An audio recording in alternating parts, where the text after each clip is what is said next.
United Democratic Party Chief Metbah Lyngdoh said he will accept whatever decision is being taken by the nomination committee as far as the selection of the new president and office bearers of the party is concerned.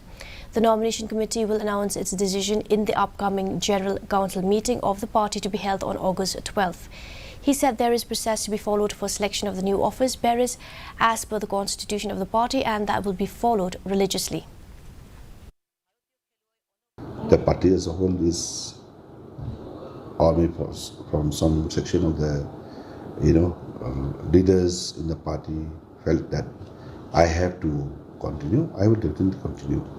But to me, personally, if you ask this question, I would say straight away that we will be having the Regional Council on the 12th, this coming Saturday.